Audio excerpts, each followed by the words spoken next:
Good afternoon, everybody, and welcome to Smart Grid 2.0 and Beyond, presented by Verizon. Before I introduce today's presenter, there's the usual housekeeping that I need to go over. On the right side of your screen, you'll find a chat and a Q&A area. Please use the chat area to have open dialogue with us or other attendees. If you have a question for today's presenter, please post those in the Q&A section so we can keep all questions in one place. We'll get to those at the end of the session, at least as many as we can. All sessions are being recorded and they'll be on demand in a few hours. And then if there's any downloads for this session, you can just find it just below this main presentation area. Your speaker today is Greg Myers. Greg has been a leader and innovator in the smart energy and water industries for over 20 years, resulting in over 60 million deployed AMI endpoints. Greg is the product leader for Verizon Wireless's IoT LTE-based grid-wide AMI solution. He received his BSEE at West Virginia Tech and his MBA from Johns Hopkins University.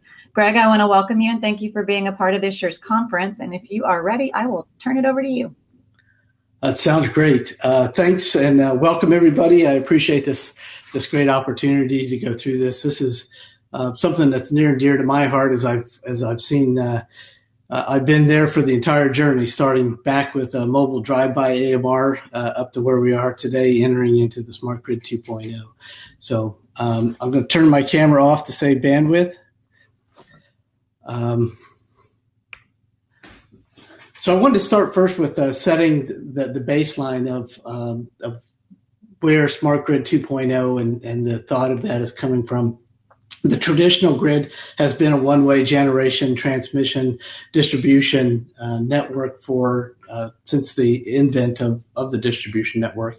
And Smart Grid 1.0 took the first step, which was to put two-way communications between the metering devices and the utility, providing them with a lot more information, enabling a lot of billing, different billing rate structures, doing things like remote disconnects and things like that. But now with as we're moving into distributed energy resources, the grid has to do so much more than it used to do. It's no longer a one-way distribution network. It's more of a neural grid. That direction is power is coming from lots of different directions and needs to continue to be controlled by the utility, providing the same quantity and quality of power that your customers have come to enjoy. With distributed energy resources, a lot of the push is coming from green energy, wanting to reduce carbon and to reduce just energy requirements from outside places, outside countries, and moving into and in order to do that, the government's trying to and utilities are trying to enable the market to be more open for other participants in the market. So it's not just the utilities that are bringing green energy to market and moving away from carbon-based fuels, but it's also the government driving it towards allowing more competition and more privatization of creating that energy.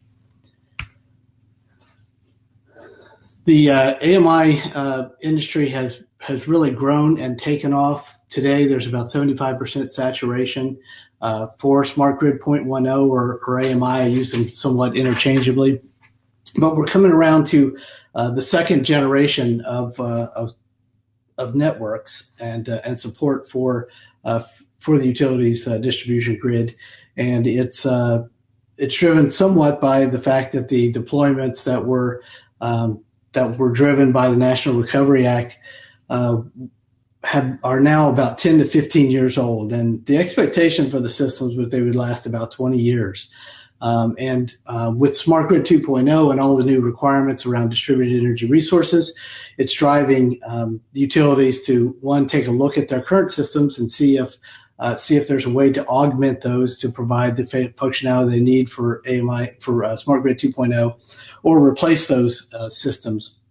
So you can see from this graph that Northeast Group put out that there's going to be another uptick in and deployments of and replacement deployments for the smart grid market. Two of the most near-term disruptors for the utilities are solar and EV chargers. I'm sure a lot of you have already faced the solar dilemma and how to implement that for your customers, and the sheer volume of folks going on solar and rate structures that are driven to enable and drive solar adoption. But there's still a lot of challenges as the inverters are not yet standards based. So you kind of get a mixture of things that you need to connect to and different protocols, which makes it more challenging to be able to automate those things. Being able to manage the fluctuations in the voltage with the changing weather, a cloud comes over and your voltage can drop from 122 down to 114 just that quickly. And then optimizing your market energy purchases, so being able to take that weather in that prediction and along with all of your demand and energy forecasting, and how do you optimize yourself in the market from a purchasing standpoint. And then metering and billing has made a lot more complex because of solar.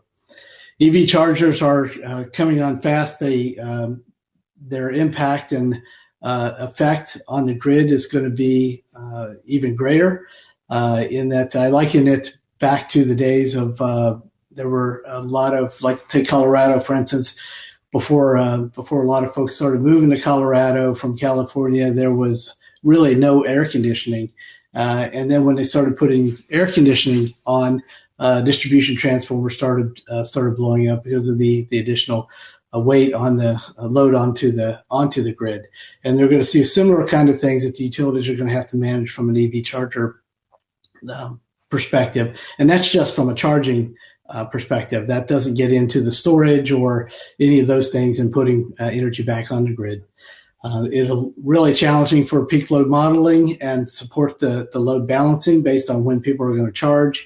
And as an energy provider, you're going to have to decide the level of participation you're going to want to take as far as the charging stations in the future. It's a couple neat graphs to show you the trends of. One came from in our ECA, but it's across all the utilities. But it shows how the solar has skyrocketed from 2010 to 2017, and you can see that EV charging and EVs are taking off at the same type of hockey stick curve out through 2030 and beyond. I know California has a mandate that by 2040 or that they have to have so many they have to have their transportation electrified and a certain number of EV vehicles on the road.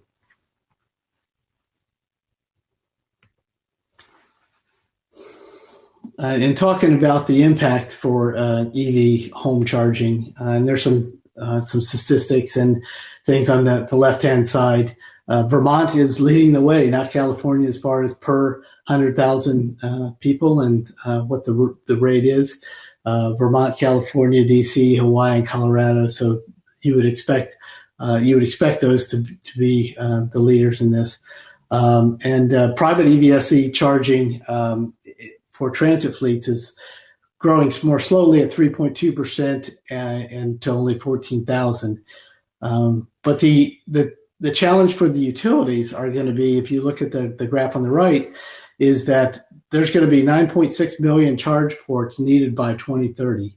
And utilities are going to have to determine what role they're going to play in it both from a business perspective as well as from a support perspective. With that type of growth, there's a lot more things, a lot more monitoring and controlling you're going to have to do of the distribution grid to support that those charging stations that are proliferating.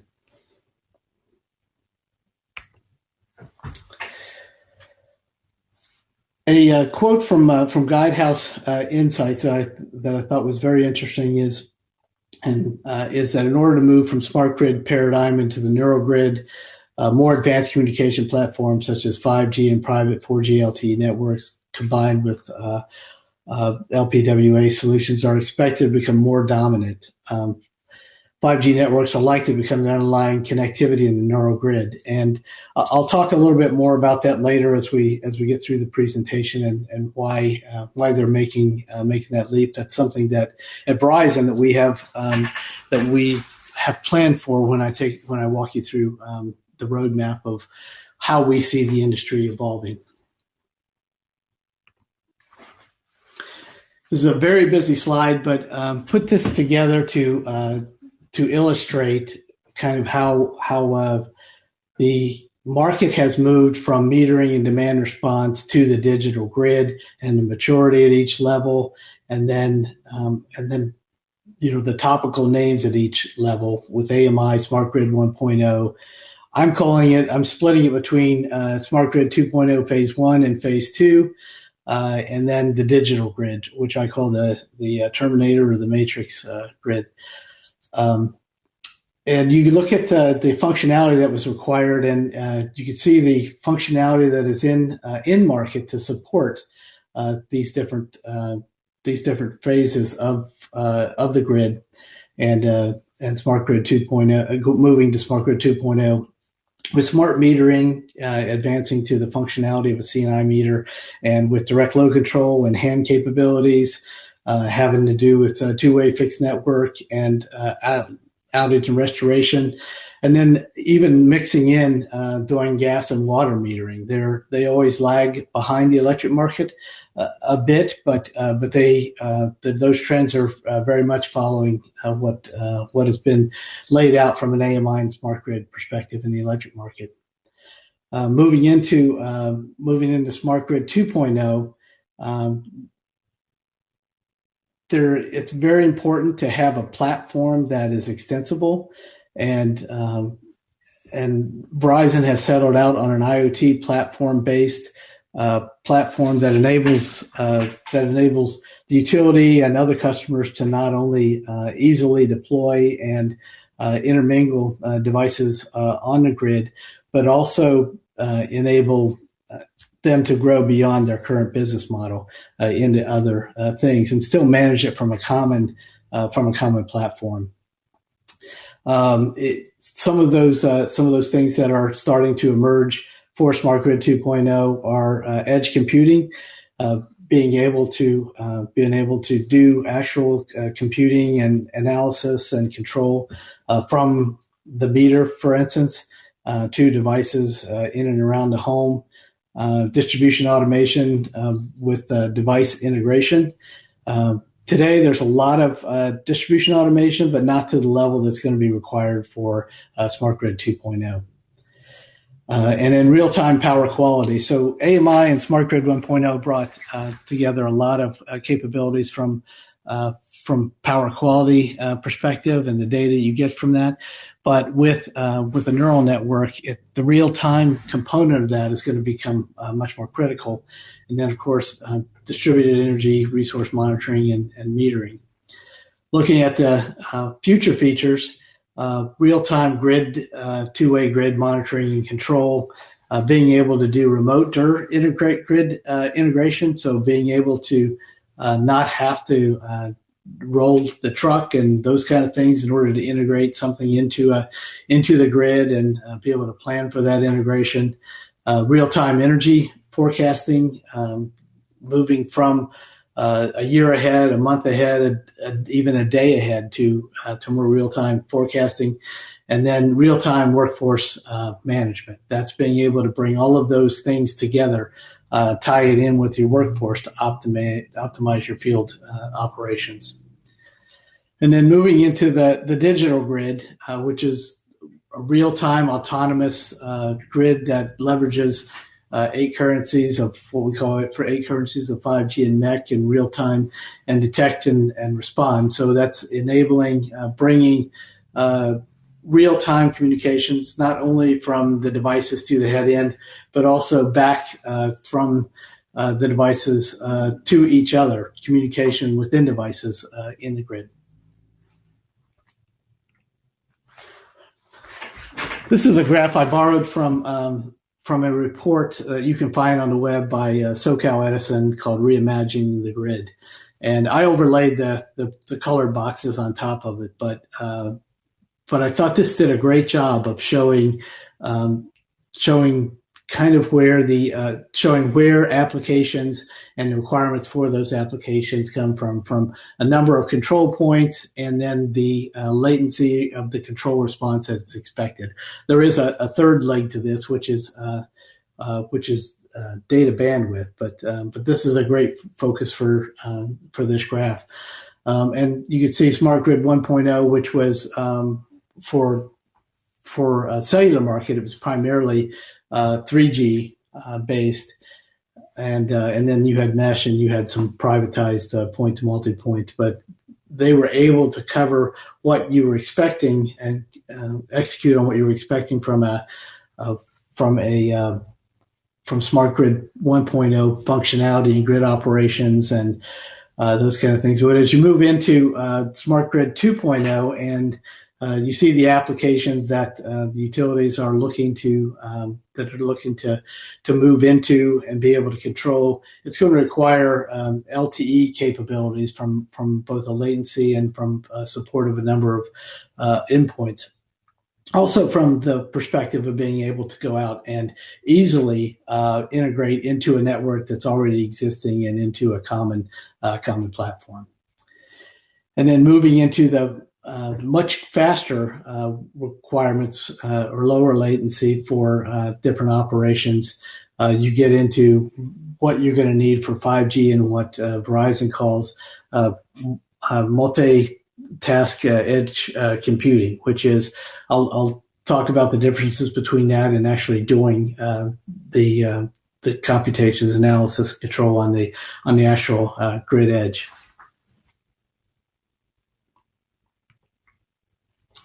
So looking at the two, how I split up the grid edge offerings, I talked about multi-access edge computing.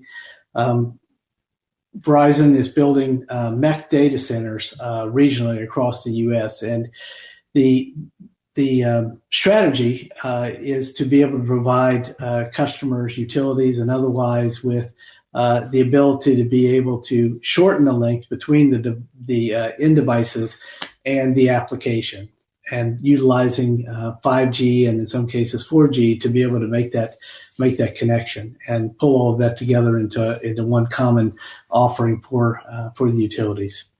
And we're doing that through partnering with a lot of different application providers that are focused on the smart grid market. And the most important part that I haven't talked a lot about yet is the security piece of this. As you start proliferating into the distribution grid and start interconnecting things, security becomes even more important than it was when you were just addressing an electric meter. That was danger enough with the ability to be able to control switches and things like that, and potentially get into customer data. But now you've got this additional layer of security that you need to have in order to make sure that nothing in the grid is being influenced by outside hackers and so forth. And then we also see a place for utilities to also have a local or private multi-edge computing capability that resides actually within their own data center and providing their own private LTE network in order to support those implementations. Moving down to something I talked about earlier, and that's the edge computing right into the devices on the edge, or just starting with the meter. Verizon provides grid edge metering support and a full complement of development tools to be able to develop on that grid edge application, and by providing all the necessary memory and processing that you need. It runs on a Linux application OS. have the flexibility. What we're seeing is that the utilities like that it has the flexibility to support existing and emerging standards. So instead of having to build in, like with AMI 1.0, you had to build in Zigbee as a protocol that you utilize for home area networking. In this case, you have the flexibility of you have an operating system that however the protocols and standards end up moving to in the industry, you have the flexibility of being able to adapt to those and connect to, utilize those to connect to the devices behind the meter or behind whatever device that you're automating with that. And then it's multi-communication support. We see it as a 4G and 5G, having 4G and 5G capability. And one big differential between where the market was in Smart Grid 1.0 and AMI 1.0 to where we are now is that it used to be that if you had to the devices, the longevity of the supported devices were driven very much with technology and where the cellular providers were with technology. With 5G and LTE, 4G and 5G LTE, they can coexist. So there's no more ripping and replacing and driving current products out of the field because it's no longer going to be supported on the network. They can coexist. And we also support, because there's so much of the 900 ISM band devices out there on mesh, we also have the ability to be able to support Wi-SUN. And then we're seeing Wi-Fi as the leading emerging component for home area networking when it comes to communicating from a meter or something at the consumer's home to behind the meter applications. And just a diagram to be able to illustrate how we see the differential between some of these applications. And you can see on the top left-hand side where you have essentially Smart Grid 1.0 utilizing today 4G LTE devices on Cat M1, and through all those devices connected either through meters or through what we call an edge router through the network into the utilities private. This is all on a private network. It doesn't operate on a public APN or across the public internet. And then into the utilities data center. We also see, as I mentioned before, the opportunity for utilities to deploy their own multi-access edge computing center, as well as along with what Verizon is supporting from a regional perspective. And then the bottom middle is illustrating 5G and some of the devices that we see 5G going to be able to interact with, and what we see the market moving towards as far as distribution automation and distributed energy resources. And so that was my last slide. Awesome. Thank you, Greg. Let's see what we got for questions now. All right, here we go. Do you see cellular technology gaining a major market share in the AMI market or for lighting controls? I do, and it gets back into the mesh and proprietary ISM band technologies are great, and utilities will continue utilizing those for that purpose, for meter reading and some of the other use cases that they got from that. But when you start moving into more real time and communications, we're already seeing a trend in the market of LTE based devices, including metering. Just being in the market, I know that most of the market that I know of is working on an LTE based product, and see the writing on the wall as well. Okay, awesome. Let's see. What benefits can this project bring to the environment, and what is the financial cost to implement in society? The benefits are being able to enable much on a much faster pace, being able to enable the utilities in the market to move towards a greener energy capabilities, and we also see that the case of catastrophes and the fires that occurred in California and other places, the role that this technology would be able to play in not only identifying those things, but also in preventing them, with being able to provide different diagnostics and even tying in drone technology as part of this that's connected through 5G. From a cost perspective, the big benefit for utilities utilizing LTE is that the network's already built and built by companies that's their entire function is to deliver that telecommunications capability, and have partnered with folks that do the metering part and all the devices on the distribution grid. So providing a full portfolio and ecosystem, believe that it's going to be very competitive with where some of the solutions in Smart Grid 1.0 were. Okay, awesome. Let's see, we've got, how long does it take to set up a network as a service application? We've had some customers from the day that they started putting meters in, utilizing our platform as a service. It happens within hours. So from the time that you decide that you're going to deploy, and this can be, that's another great advantage of utilizing cellular or LTE, is that you can deploy at your own rate. You can do it tactically. You can put it where you want to implement a prepayment program, or that you have a solar implementation that you want to do net metering or what have you. You can do it on a more comprehensive strategic level as you're replacing everything. And so it happens very quickly. The integrations are very quick, and that was one big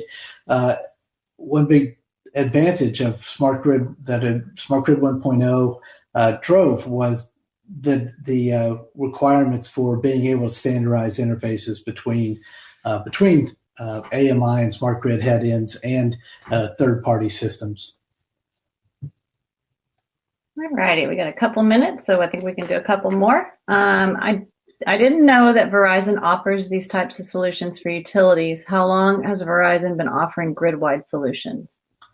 Going back to 2014 and 15 was the first deployments that we were rolling out, and so we've been doing it for ramping up and doing it for close to 7 years now, and so we've gotten a lot of experience in the market, and as LTE has been proliferated through different devices, and the ecosystem has grown larger, it's becoming more and more of an easy choice for utilities to decide to go in that direction. All right, great. And I think this will probably be our last one, depending on how long or short your answer is. What are the rate options? Oh, that's a great question. So I used to compete against LTE or against cellular providers in some of my previous past lives.